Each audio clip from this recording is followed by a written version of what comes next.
Hey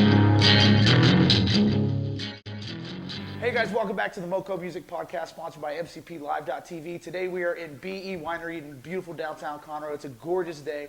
Come and check it out and get some wine. I am joined in the winery today by Mr. Dan Smith. We are so excited to have you, man. Thanks for coming on in, brother. We got a few questions for you that we've got lined up, as well as some music that you've got ready to play at the end, right? I'll play some if you want, man. Yeah, you right. know, I mean. Well, go ahead and let us know, man. Where are you from? Are you originally from the Conroe area? I'm from about 6 blocks south of here, man. I've lived in the same house, you know, my whole life, and born right down here at the Conroe Hospital. That's no longer a hospital. Oh, yeah, that's right. What is it now? What do they do? Is they tore it down? Man, I read in the Courier a few weeks ago, they're going to renovate it into some kind of a apartment building or something? yeah, something, you know, a little bit more social help or something. I don't know. Yeah, that sounds very downtown Conroe. Yeah, very much. So, yeah, that's where I was born, man. Cool. Well, how long have you been in the Conroe? You've been here your whole life. Have you moved anywhere? 47 years, 48 years, actually. 48 years, yeah. A true local musician. You are the type of people that we want on this podcast. The goal of the Montgomery County music podcast is to put free local live streaming music into every single TV set inside of Montgomery County, eventually Texas, and hopefully the United States therefore after.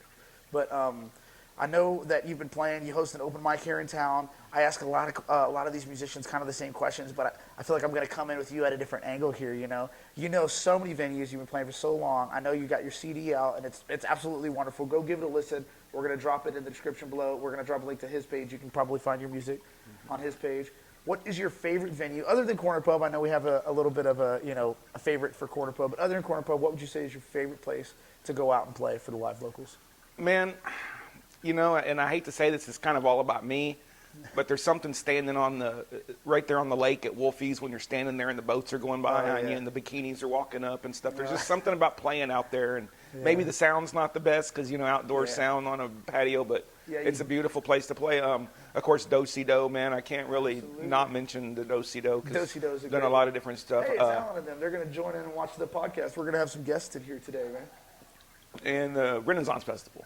Oh, Ren, that's right. That's probably one of the coolest places around here to play if you're into that kind of thing. I totally forgot that Ren Fair has live musicians and stuff like that. That is a diamond in the rough if you've never been out there to the Ren Fair to play. It's absolutely. If you ever want to discuss the sheer number of people I played for, it's Renaissance Festival. You play for a lot of folks out there.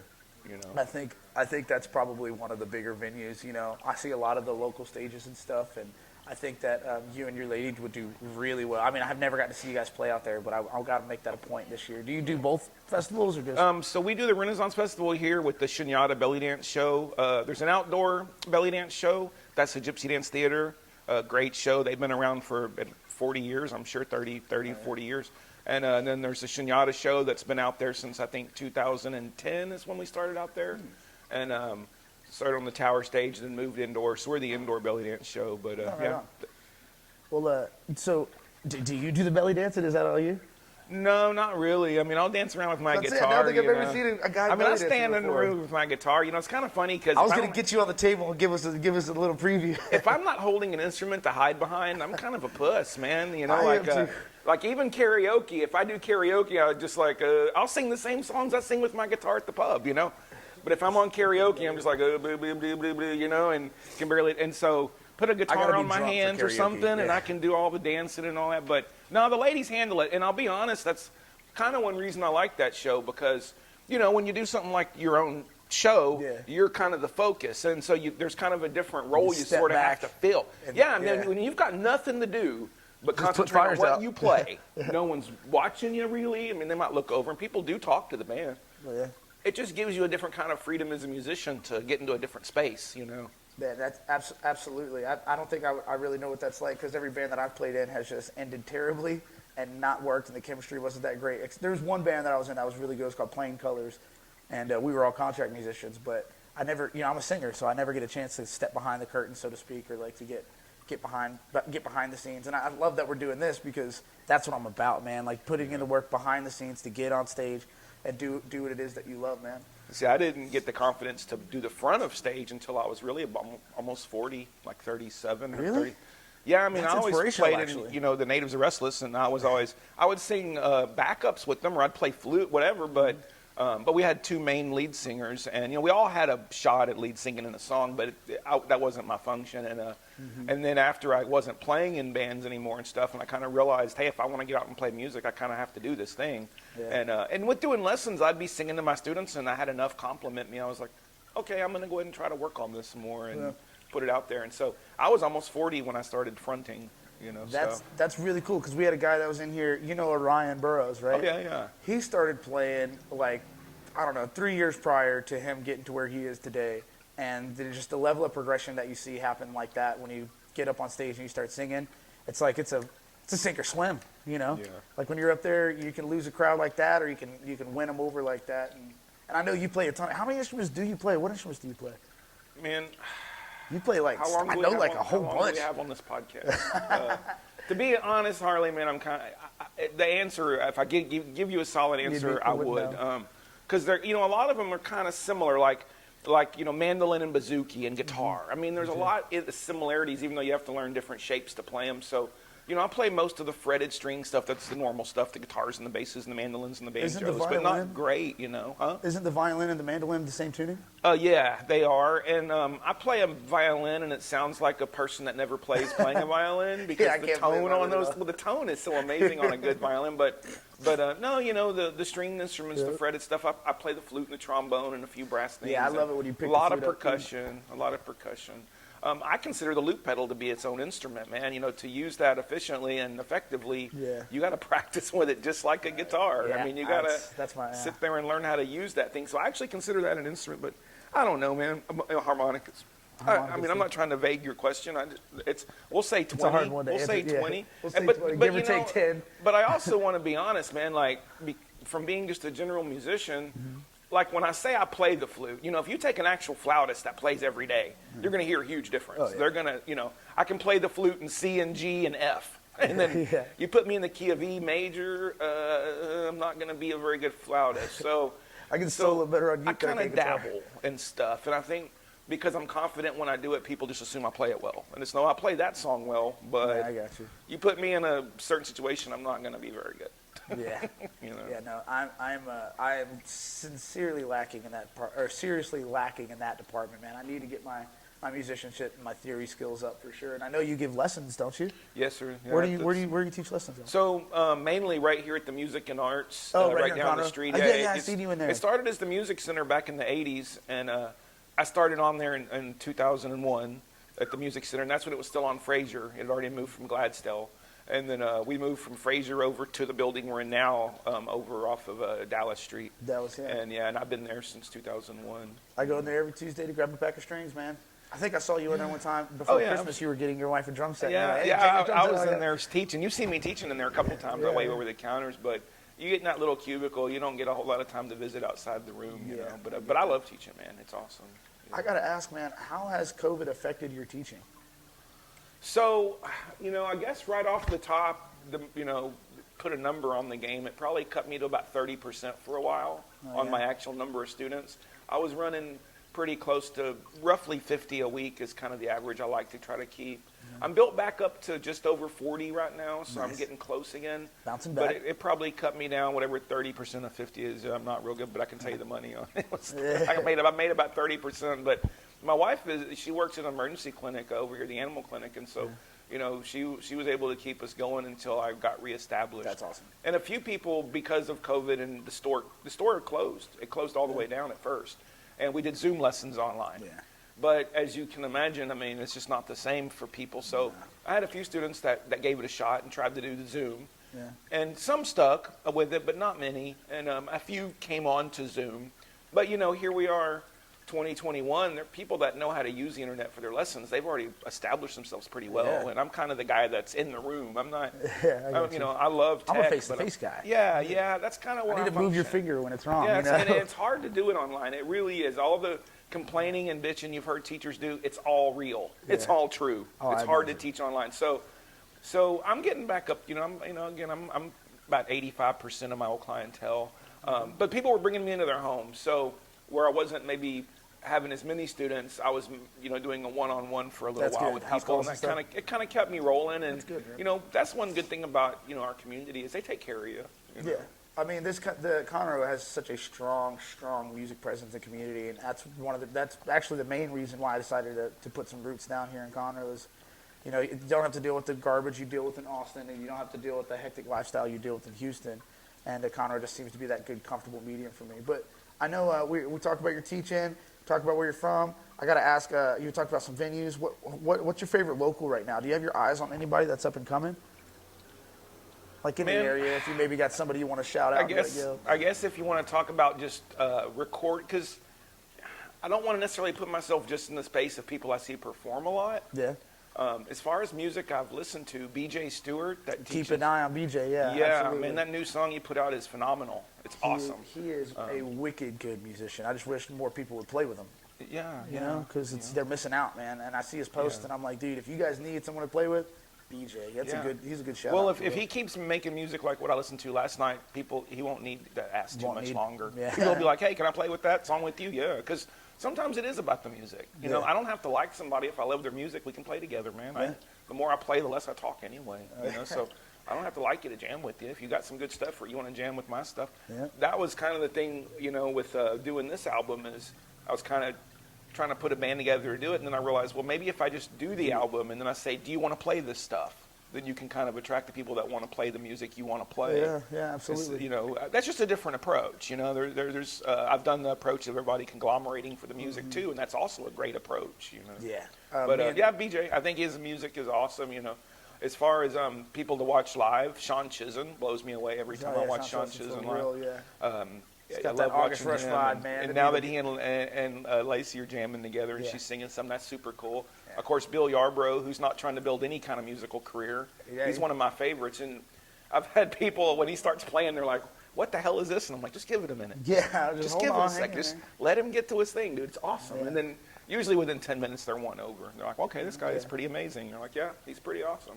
I mean, me and you have been playing at Corner Pub for a really long time, and we've seen some interesting acts come and go. And I got to say, dude, Sean, you, Caleb, Bill, I think those guys right there, that's like my hometown inspiration from you guys. Because whenever I'm stuck in a path or like a rut, I always encourage musicians to go to your local open mic and just maybe not play the first time, maybe just sit back, enjoy yourself, watch, and then you get inspiration off those guys. You know, maybe they're trying something you've never tried before. Maybe they're going after something you didn't even think was possible musically. And it's, I gotta say, man, you guys have really influenced my play style and the songs I try to tackle and shit. So I don't know if did I cuss on that one? I don't know. I don't know.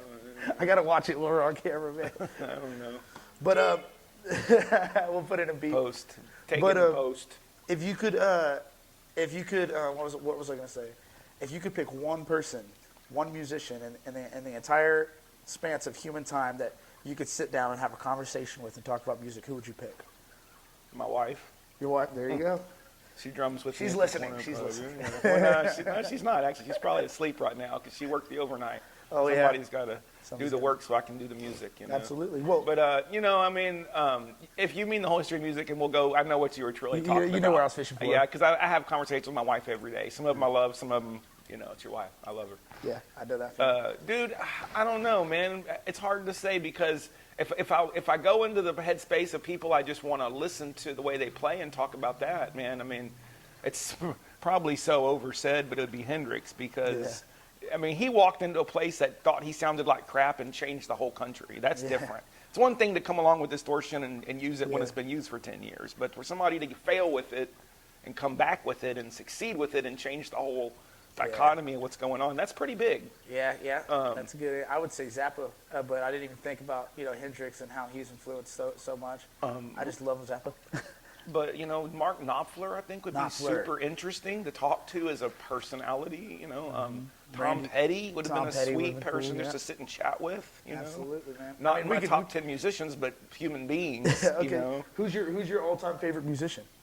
Do you have one? I don't really. Yeah, I don't really because, you know, and this is, I mean, this probably comes across on my album, but if I had a desert, what do you call it, the Desert Island playlist, the Andrews Sisters would be on it, and, you know, System of a Down would be on it, and, you know, Rusted Root would be on it, and, you know, Johnny Cash would be on it. I mean, I'm really all over the map, you know. That's what we did before they gave you a pill for that kind of thing. You just did a little bit of everything and didn't know which you liked the best and just got by. That's a good way to put it. That's what we did before they gave you a pill for everything. Well, man, I tell you what, it's been an absolute pleasure having you on the show today. I'm going to all that's left is rolling out that red carpet for you, man. If you got a song you want to play, just let us know where we can find you online real quick. So, it's spelled Smyth if you want to, on Smiths with an S, I'm sorry, on Facebook. I don't have a regular website yet. So just Facebook we still have the Natives Are Restless website, which you can reach me through there. But Smiths, Smyths on Facebook. It's on Spotify, it's on YouTube, it's on Amazon if you want to find that album. It's, when I went through Smith Music here in town, Dan Dugan and those guys, I guess actually they're a little bit further north, but we contacted them through here because a lot of the locals had used them, and they've done a real good job of helping us get stuff put together on that, and went through Hindi Amps. Hindi did our mastering, and he did an amazing job mastering it. Sweet. So, I haven't really established a super online presence. Just Dan Smith, huh? We'll drop the link. We'll drop the link below for you guys. To check it Smith's out music, and then again, Smith's is what it's labeled as on all of the platforms like that. I was thinking you should do SMYFFS. Smiths. Well, Smiths. I like the word myth being in there, MYTH. Yeah, I really think that's cool. I kind of think that's funny, and I learned later that there's actually a brand of candy called Smiths that's spelled the same way. So whatever. I think my last name's Meyer. You got Meyer Lemon. You got all kinds of shit. My first name, Harley. I get. Oh God. I run into everything. Yeah, you got the second best bike in the country named to that. Ooh, okay. We won't get into that. Y'all, thank you so much for tuning in. We're gonna catch you next time. Y'all stick around and watch Dan Smith play you some of his favorites. We'll see you.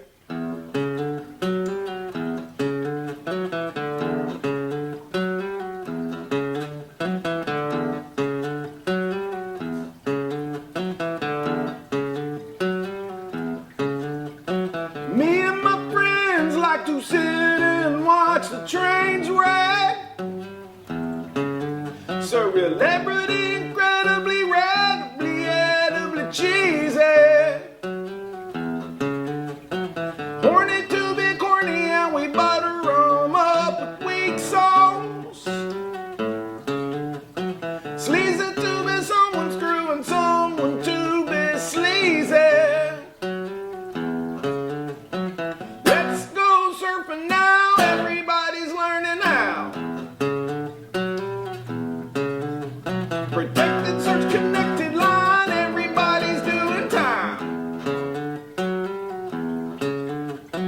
Me and the boys like peeking through your window, watching Fantasia with my old friend Sticky Mouse. I eat, I shop, I check my mail while I get the weather. I get laid and played and paid and gray and never have to leave my house. Let's go surfing now, everybody's learning how. Lick your mama, play some wild, some yahoo just lost the cows.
we won't believe. One reason is never enough, especially the reason that's in front of us. Just look from my eyes. Just look from my eye. Take a look over your shoulder. We're all getting older, so it seems. What you're doing, look around.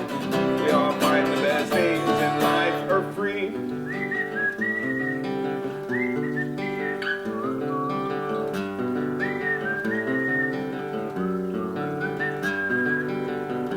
Of all the places we've been, yet so many others we've never seen. So many places inside, yet out in the open, the best place to hide. Just look from my eyes. Now you look from mine. Take a look inside your person. It's never much worse than it could be. What you're doing, look around. We all find the best things in life aren't things.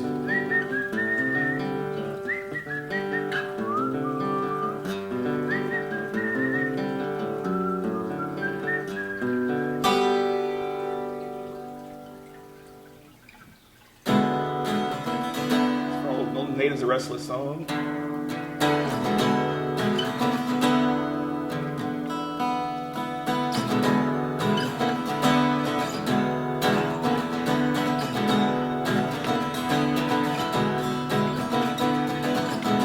Here's a game, let us play. Gingerly, darling, I wisp you away. He gave you something that's not so much dear. He gave you heartache and a blue chandelier. I see through your eyes, I hold no fear. Blue chandelier.